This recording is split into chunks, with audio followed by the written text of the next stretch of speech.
سلام تعني هبلي كبراتن فتواتن تخاتلتي مدف سابوين تايمس لمون كم تلمود الناس زحرنا يوم حصرتن اوانون زلنا مزينات حزنا لكم مسينا ننسنا مكتالكم نعدم فلما كان نقطاتهم نبخم كنبل زحفر تكبار قدماي منستر دكتور ابي احمد نامرر حود دبح واحد زملكته كبدي سابا حزز بصحنا حبريتا نبخم كنبلنا بخالي وجن ناب امريكا نمتاو زمكر زنبره ناي ديفي لوتري مولو كم زتقارصه تغليصلهم ابز غداون زرزر حبريتا كهلونا يوم بسانكن ندادي لمعاتاو منقسقاس تግራይ حزون متعنقاف يقطمو كم زلو كاب تግራይ استزرغح مغلصون كناسمعكم ينا لايك كومنت شير سبسكرايب مغبرين زنقع ببزلنا يوسنا صانحيت يغبرلنا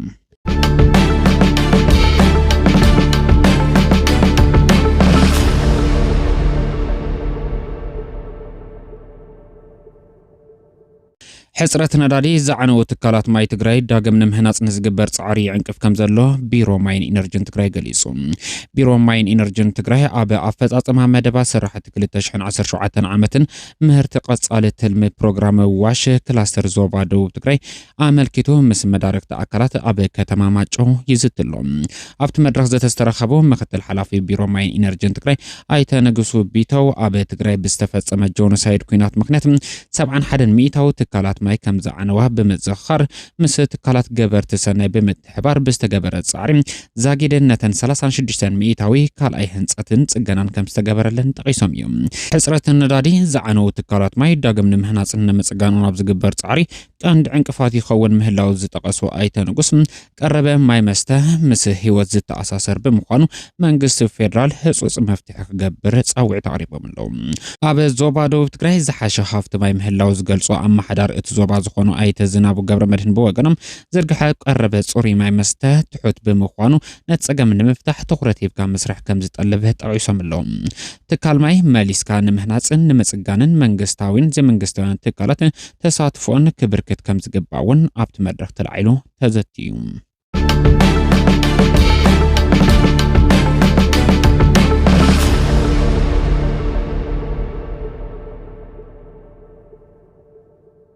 ጉዳይ ቀትለት ዘውዶ ሀፍቱ በይግባይዝር ይዘለው ለዓለዋይ ቤት ፍርድ ሰበር መጋበያ በዝዕለተ 10 ተሐሳስ 2018 ዓመተ ምህረት በአቆጻጽራ ገዝ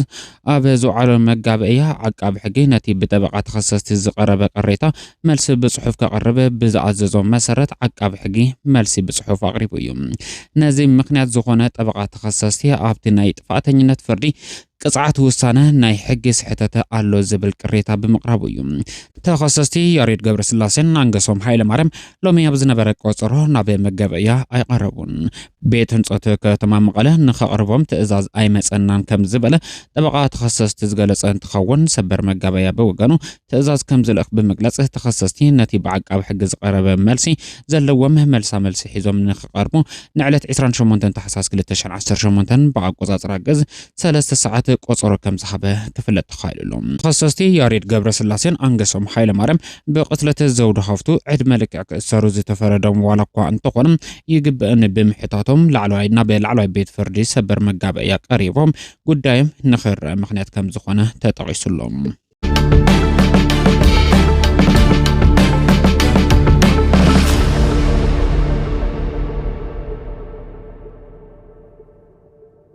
ህጹጽ ሰብአው ጻውዒት እንዳቀረበ ይርክም አበ ህጻጽ በከበደ ጥሜት ህይወቶም ንዝስኑ ዘለው ተመዛበልቲ ወገናት ናይ ንብጽሕ ጻውዒት ቀሪቡም እቲ ንልዕሊ 5 ዓመታት አበ ከቢድ ሕሳም ዝጸንሑ ተመዛበልቲ ህዝብና ሎሚ ካብ ዝኾነ ግዜ እዋን ንላዕሊ ብሰንኪ ከቢድ ጥሜት አበ አፍ ደገ ሞት ከም ዝርከቡ ተገሊጹሎም ስለዚ እቲ ሕዚ ዘጋጠመ ሓደጋ ጥሜት ብዝኸፈ መልክዕ ይቕጽል ስለዘሎ ዓለም ለኸ ትካላትን ሃገራትን ነዚ አበ ቅድሚ ዓይኖም ዝረግፍ ዘሎ ህይወት ንምድሓን ህጹጽ ጣልቃ ምእታው ክገብሩ ታሪካዊ ሰብአዊ ሓላፍነቶም ክዋጽኡ ይግባእ ተባሂሉሎም እዚ ጻውዒት እዚ ግዘ ዘይህብ ናይ ህይወት መድሕን መልእኽቲ ምዃኑን ክፍለጥ ከም ዝግባእ ተጠቂሱሎም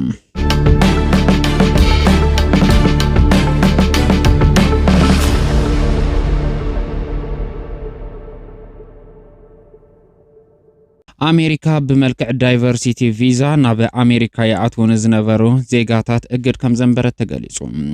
ዳይቨርሲቲ ቪዛ ወይ ከዓ ዲቪ ብዝብል ስያመ ዝፍለጥ ካብ ዝተፈላለዩ ሃገራት ብዝበጽሖም ዕጻ መሰረት ናብ ኣሜሪካ ኣትዮም ናይ መንበር ፍቃድ ክወሃቦም ጸንሐ እንትኸውን ሕዚ ግን ድሕንነት ኣሜሪካ ኣብ ግምት ብምእታው እዚ ምንቅስቓስ እዚ ሙሉእ ንሙሉእ እግድ ከም ዝተገበረሉ እዩ ዝተገለጸ። ፕሬዚደንት ኣሜሪካ ዶናልድ ጄ ትራምፕ መንበረ ስልጣን ኣሜሪካ ካብ ዝሓዝሉ ዕለት ጀሚሩ ኣብ ጉዳይ ስደተኛታት ሓደሽቲ ውሳነታት ኣብ ምሕላፍ ዝቀጸሉ እንትኾኑ ቅድሚ ሕዚ ኣብ ጉዳይ ዳይቨርሲቲ ቪዛ ወይ ከዓ ዲቪ ዘውፅዎ ሓድሽ ሕጊ ምንባሩ ዝከር እንትኸውን ዝኾነ ይኹን ውልቀ ሰብ ዲቪ ክሙክር እንተኮይኑ $1 ክኸፍል ዘገድድ ምንባሩ ዝዝከር እዩ። ነቲ ሓድሽ መስርሕ ተኸቲሎም እውን ብርክት ዝበሉ ብሚልዮናት ዝቁጸሩ ዜጋታት ኣብ ኣሜሪካ ናይ መንበር ፍቃድ ንምርካብ ዘኽእሎም ናይ ዲቪ ሎተሪ ንምሙካር ጻዕሪ ምግባሮም ዝፍለጥ ዋላ እኳ እንተኾነ በዚ ሓድሽ ዝወፀ እግድ ግን እዚ ምንቅስቃስ እዚ ሙሉእ ንሙሉእ ጠጠው ከም ዝበለ እዩ ዝተረጋገፀ። ዓመት መጽህ ብሚልዮናት ዝቁጸሩ ዜጋታት ዝምክርዎ እዚ ዕድል እዚ 55,000 ዝኾኑ ዜጋታት ኣብ ኣሜሪካ ናይ መንበር ዕድል ዝረኽብሉ ዕድል ከም ዝረኽቡ ዝፍለጥ እዩ። ኣብ 2025 እውን ልዕሊ 20 ሚልዮን ዝኾኑ ዜጋታት ዲቪ ፕሮግራም ዝመልኡ እንትኾኑ ካብዚኣቶም 131,060 ሰባት እውን ዕድል በጽሕዎም ከም ዝነበረ ጸብጻብ ኣመላኺቱሎም።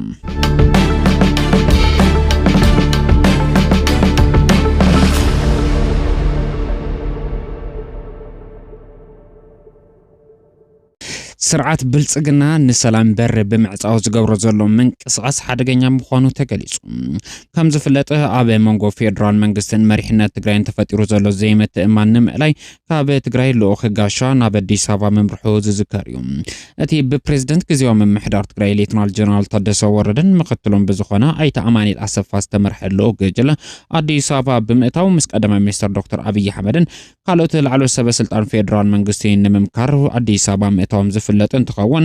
ምስ ቀዳማይ ሚኒስትር ዶክተር ኣብይ ኣሕመድ ንምምካር ኣብ ዝተገበረ ምንቅስቓስ ብዘይ ጀነራል ታደሰ ወረደ ንኻልእ ኣይዘራርብን ብምባል ካብ ኣፍ ደገ ቤተ መንግስቲ 4 ኪሎ ንላዕለዎት ኣመራርሓ ውድብ ሕወሓት ከም ዝመለሰ ተጠቒሱሉ። ኣብዚ ጉዳይ ንፍልፍላቱ ብምጥቃስ ስፍሕ ዝበለ ሓበሬታ ሒዙ ዝወፀ ኢትዮ ፎረም ከም ዝጠቐሶም ስርዓት ብልጽግና ንሰላማዊ ፖለቲካዊ ዘተ ዘለዎ ድሌት ዘመላኸተ ዘሕፍር ተግባር ምፍጸሙ ብምዝኽኻር ቀዳማይ ሚኒስትር ዶክተር ኣብይ ኣሕመድ ንምክትል ኣቦ ወንበር ውድብ ሕወሓትን ምክትል ፕሬዝደንት ግዚያዊ ምምሕዳር ትግራይ ዝኾነ ኣይተ ኣማኒኤል ኣሰፋ ሓዊሱ ንኣይተ ተኽላይ ገብረ መድህንን ዶክተር ምሕረት በየነ ናብ 4 ኪሎ ከይኣቱ ዝኸልከለሉ ኣዝዩ ዘሕፍር ተግባር ምፍጻሙ ጠቒሱሉ። እቲ ብወገን ትግራይ ብፍላይ ድማ ብወገን መሪሕነት ውድብ ሕወሓት ሰላማዊ ፖለቲካዊ ዘተ ብምምራጽ ናብ 4 ኪሎ ዝለኣኾም ልኡኻቱም በዚ መልክዕ ኣቋሽሽካ ንምምላስ ዝተገበረ ተግባር ካብ ትዕቢት ዝሰገረ ውፅኢት ኣልቦ እዩ ዝብሉ ብርክት ዝበሉ ተንተንቲ ስርዓት ብልጽግና ከምዚ ናይ ህፃን ፀዋታ ካብ ምፅዋት ወፂኡ ናብ ሰላም ክወስድ ዝኽእል መንገድታት ክመርጽ ከም ዝግባእ እንዳተጠቐሰ ይርከብ። ሚኒስትር ዶክተር ኣብይ ኣሕመድ ሕወሓት ሕጋዊ ውድብ ስለ ዘይኾነ ወኪላቱ ልኢኹም ምሳይ ክዘራረባ ይኽእልን ብምባል እዩ ንኣይተ ኣማኒኤል ኣሰፋ ሓዊሱ ንተኽላይ ገብረ መድህንን ዶክተር ምሕረት በየነ ካብ ቤተ መንግስት ክምለሱ ዝገበረ። ነዚ ጉዳይ ተታሒዙ እውን ኣይተ ኣማኒኤል ኣሰፋ ሓዊሱ ተኽላይ ገብረ መድህንን ዶክተር ምሕረት በየነ ምስ ዋና ኣዛዚ ሰራዊት ምክልኻል ኢትዮጵያ ዝኾነ ፊልድ ማርሻል ብርሃኑ ጁላ ተራኺቦም ከም ዝተዘራረቡ እውን ኢትዮ ፎረም ኣብ ጸብጻቡ ጠቒሱሎም። ኢትዮ ፎረም ጸብጻቡ ብምቕጻል እውን ፕሬዝደንት ግዚያዊ ምምሕዳር ትግራይ ሌተናል ጀነራል ታደሰ ወረደ ምስ ቀዳማይ ሚኒስትር ዶክተር ኣብይ ኣሕመድ ኣብ ዝነበሮ ጸንሒት ኣብ ክልተ ጉዳያት ብዕምቀት ከም ዘተጠቒሱሎም። ብፍላይ ድማ ምስ ሓራ መሬት ተታሒዙ ኣብ ልዕሊ ትግራይ ጥይት ንኸይትክሱ መጠንቀቕታ ይገበር ብምባል ጀነራል ታደሰ ወረደ ምሕጽንታ ከም ዘቕረበ ዝጠቐሰ እንትኸውን ጉዳይ በጀት ኣመልኪቱ እውን ብዕምቀት ብምዝታይ ናብ ስምምዕነት ክመጹ ክኢሎም እዮም ክብል ጠቒሱሎም። በዚ መሰረት እውን ቀዳማይ ሚኒስትር ዶክተር ኣብይ ኣሕመድ ናብ ሚኒስትሪ ገንዘብ ኢትዮጵያ ደብዳቤ ብምጽሓፍ ዝተቋረጸ በጀት ትግራይ ንኽልቀቕ መምርሒ ከም ዝሃበ ኢትዮ ፎረም ኣብ ጸብጻቡ ጠቒሱሎም።